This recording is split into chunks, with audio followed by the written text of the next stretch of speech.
వైఎస్ఆర్సీపీ విద్యార్థి విభాగం రాష్ట్ర వర్కింగ్ ప్రెసిడెంట్. శాతవాహన కళాశాలని చాలా అన్యాయంగా అక్రమంగా పోలీసులకి ముందస్తు సమాచారం లేకుండా బోయపాటి అప్పారావు వర్గీయులు అన్యాయంగా కూల్చివేశారు.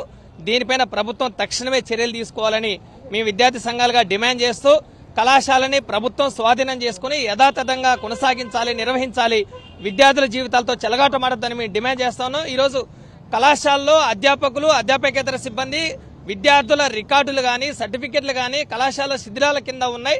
ప్రభుత్వం చాలా దుర్మార్గంగా వ్యవహరిస్తా ఉంది. ఇప్పటికీ ఘటన జరిగి 3 రోజులు అవుతున్నా కానీ దీన్ని మీ స్వాధీనం చేసుకుంటున్నామని ఎటువంటి ప్రకటన చేయకపోవడం అనేది చాలా దుర్మార్గమైంది. విద్యార్థులు తమ జీవితాలని నష్టపోయే ప్రమాదం ఉంది. ఈ కాలేజీ సుమారు 5 ఎకరాలు ఉంది. ఇది కోర్టుల్లో అనేక సంవత్సరాలుగా తరబడి ఇది వివాదాల్లో ఉంది.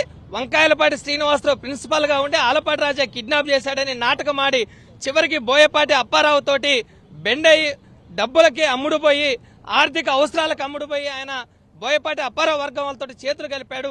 ఇందులో డబ్బులు చేతులు మారాయి. నష్టపోయేది విద్యార్థులే. నిన్న స్వయంగా ఎమ్మెల్యే బోండా ఉమాగారు ఈ కాలేజీని సందర్శించి ఇది ఎకరం 6 సెంట్లు ప్రభుత్వ భూమి ఇందులో ఉన్నది, ధూళిపాల శ్రీకాంత్ అనే వ్యక్తి ఇందులో పడగొట్టాడని చెప్పేసి కాలేజీ భవనాల్ని కూల్చేశాడని చెప్పిన ఎమ్మెల్యే గారు ఎందుకు ఇప్పటి వరకు అరెస్ట్ చేయలేకపోయారని మేము ప్రశ్నిస్తా ఉన్నాం. ఇటు ఆలపాటి రాజా గాని, బోయపాటి వర్గీయులు గాని, బోండా ఉమా గారు గాని మొత్తం అధికార పార్టీ నేతలు, అధికార పార్టీకి సంబంధించిన వాళ్ళే ఇందులో భాగస్వాములు అయ్యారు.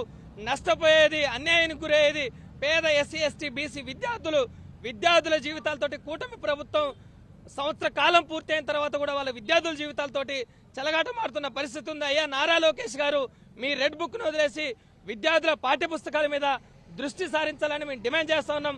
ఈ శాతవాహన కళాశాలని ల్యాండ్ గ్రాబింగ్ కు పాల్పడిన వారిపైన తక్షణమే క్రిమినల్ కేసులు నమోదు చేసి అరెస్ట్ చేయాలని మేము డిమాండ్ చేస్తా ఉన్నాం. ఈ కళాశాలను యథాతథంగా కొనసాగించి విద్యార్థులు చదువుకునేందుకు ప్రభుత్వం స్వాధీనం చేసుకోవాలని విద్యార్థి సంఘాల తరపున మేము డిమాండ్ చేస్తున్నాం. విజయవాడలో ఉన్నటువంటి శాతవాహన కాలేజీ 50 ఏళ్లుగా అనేక మంది విద్యార్థులను ప్రతిభావంతులుగా తీర్చిదిద్దినటువంటి కళాశాల.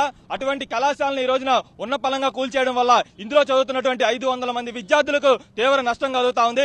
ఈ రోజున రాష్ట్రంలో విద్యార్థులకు చేమ చిటుకన్నా సరే స్పందించేటువంటి చెప్పుకునేటువంటి ఈ రోజు నారా లోకేష్ విద్యాశాఖ మంత్రి గారు ఈ రోజున విజయవాడ నగరంలో ఇంత పెద్ద కాలేజీని కూల్చివేస్తా ఉంటే ఎటువంటి స్పందన లేదు. ఈ రోజున ఈ యొక్క కాలేజీని కూల్చివేయడం అంటే ఈ రోజున విద్యార్థుల యొక్క భవిష్యత్తును అంధకారంలో పడేసినటువంటి పరిస్థితి. అంతేకాకుండా ఇందులో ధ్వంసం చేసినప్పుడు అనేక మంది సర్టిఫికెట్లు ఉన్నటువంటి పరిస్థితి, అంతేకాకుండా కాలేజీకి సంబంధించిన డాక్యుమెంట్లు, రికార్డులు కూడా ఉన్నటువంటి పరిస్థితి. కానీ ఈ రోజున ఈ యొక్క కాలేజీ ఎవరైతే ఉందో ఆ స్థలం వ్యక్తి తందు కావచ్చు, కానీ కూల్చే అధికారం మాత్రం ఎట్టి పరిస్థితుల్లో అతనికి లేదు. ఇది ఆయన లోక్ అదాలత్లో కేసు గెలిచినప్పటికి కూడా కూల్చే ముందు ఖచ్చితంగా ప్రభుత్వానికి సమాచారం ఇవ్వాలి, అదేవిధంగా కాలేజీ యాజమాన్యానికి సమాచారం ఇవ్వాలి, లా అండ్ ఆర్డర్ పోలీసులకు సమాచారం ఇవ్వాలి. కానీ అలా ఇవ్వకుండా ఇక్కడ ఉన్నటువంటి అధికార పార్టీ నేతలు, ఎమ్మెల్సీలు అంతా కుమ్మక్కై ఈ రోజున ఈ యొక్క స్థలాన్ని కూలగొట్టారు. కాబట్టి మేము ఒకటే డిమాండ్ చేస్తా ఉన్నాం, ఈ యొక్క కాలేజీని ప్రభుత్వం స్వాధీనం చేసుకోవాలి, తక్షణమే విద్యార్థులకు న్యాయం చేయాలని చెప్పి డిమాండ్ చేస్తా ఉన్నాం. లేని పక్షంలో పెద్ద ఎత్తున విద్యార్థులందరం కూడా కలుపుకొట్టిన పెద్ద ఎత్తున ఆందోళన చేస్తామని చెప్పి ఈ ప్రభుత్వాన్ని హెచ్చరిస్తా ఉన్నాం. ఎం సాయి కుమార్, ఏఐఎస్ఎఫ్ రాష్ట్ర ఉపాధ్యక్షులు. శాతవాహన కళాశాలను కబ్జా చేయాలని చెప్పి ఇరు వర్గాల ఇద్దరి మధ్యలో ఈరోజు ఒక సరస్వతీదేవి విద్యాలయం, ఎంతో మంది విద్యావేత్తలు, రాజకీయ నాయకులు ఎంతో మంది చేసినటువంటి పేరు ప్రతిష్ట చెందినటువంటి శాతవాహన కళాశాలను ఈరోజు ముందుగానే రాత్రికి రాత్రి మొత్తం కూడా ధ్వంసం చేసినట్టు పరిస్థితి కనిపిస్తుంది. ఎక్కడ కూడా ఎవరు కూడా స్పందించట్లేదు. ఎవరైనా విద్యార్థి సంఘాల నాయకులు వచ్చినారు, ఇలాంటి విద్యార్థులకు విద్య దూరం చేసినటువంటి కళాశాలను పెడగొడుతున్నారంటే పోలీసు వ్యవస్థ ముందస్తుగా వస్తుంది, ముందస్తుగా అరెస్ట్ చేశారు, వాళ్ళపైన కేసులు నమోదు చేశారు. మరి మేము అడుగుతున్న విద్యార్థుల పక్షాన ఇలాంటి కళాశాలను సరస్వతీదేవి విద్యాలయాన్ని కూలగొల్చినటువంటి వారిపైన మేము ఏమైనా కేసులు నమోదు చేశారంటే మేము నామకే వాస్తవం కేసులు నమోదు చేశామంటారు, కానీ వాళ్ళు ఏమైనా అరెస్ట్ చేశారా? ఇలాంటి కబ్జాదారులకు దౌర్జన్యంగా పాల్పడుతున్న వారి నుంచి మీరు ఆ కళాశాలను ప్రభుత్వాన్ని నుంచి స్వాధీనం చేసుకోవాలని చెప్పి ఏఐఎస్ఎఫ్ మేము డిమాండ్ చేస్తున్నాం. వెంటనే ఈ యొక్క కళాశాలని ప్రభుత్వ రంగంలో కొనసాగించాలి. ఎందుకంటే సొసైటీ భూముల్ని ఈరోజు అనేక రకాలుగా ఈరోజు ప్రభుత్వాలు మారుతున్నప్పటికీ ఆ సొసైటీలోకి మెంబర్లుగా మేము వెళ్ళి ఆ కళాశాలపైన ఆధిపత్యం, ఆ కళాశాలలో ఉన్నటువంటి భూమిని మొత్తం కూడా మేమే తీసుకోవాలని చెప్పి వాళ్ళు ప్రయత్నం చేస్తున్నారు. ఇది తరచుగా జరుగుతున్నటువంటి పరిణామం. కాబట్టి వెంటనే రాష్ట్ర విద్యాశాఖ మంత్రి గారు స్పందించాలి. ఎక్కడ కూడా ఏ ఊరికి అన్యాయం జరిగినా నేను స్పందిస్తానన్నారు, కానీ ఎక్కడ స్పందిస్తున్నారు, ఏం చేస్తున్నారు, ఎక్కడ కూడా ఏమంటే చీమకు చుట్టినట్టుగా కూడా ఎక్కడ కూడా ఆయన స్పందించట్లేదు. నిన్న నిన్న ఒక ఎమ్మెల్యే గారు వచ్చారు, మళ్ళీ విష్ణు గారు ఒక పక్క నుంచి ఆయన స్టేట్మెంట్స్ ఇస్తున్నారు. అతను ముందు బోర్డు మెంబర్గా ఉన్నారు. మరి ఇక్కడ ఉన్నటువంటి అధికార ప్రతినిధి ఇప్పుడు ప్రస్తుతం ఈ సెంట్రల్ నియోజకవర్గంలో ఏమి అల్లర్లు సృష్టించాలని చూస్తున్నారా?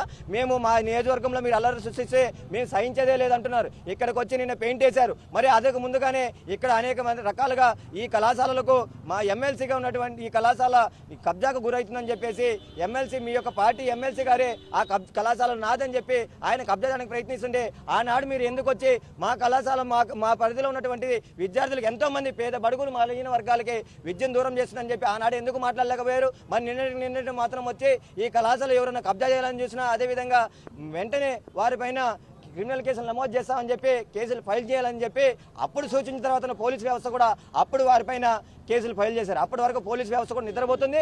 ఎక్కడ ఏం జరిగినా వెంటనే స్పందిస్తారని చెప్పినటువంటి పోలీస్ వ్యవస్థ కూడా ఎవరైతే ప్రశ్నిస్తారో వాళ్ళపైన కేసులు పెడుతున్నారు. కానీ ఈ ప్రభుత్వంలో ఎవరైతే న్యాయం కోసం ఎవరైతే హక్కుల కోసం పోరాడుతున్నారో వాళ్ళపైన ఎక్కడ కూడా కేసులు నమోదు చేసే పరిస్థితి కనిపించట్లేదు. కావున వెంటనే ప్రభుత్వం జోక్యం చేసుకోవాలి. ఈ యొక్క కళాశాలను ప్రభుత్వమే కొనసాగించాలని చెప్పి కూడా ఏఐఎస్ఎఫ్గా విద్యార్థుల పక్షాన్ని డిమాండ్ చేస్తున్నాం.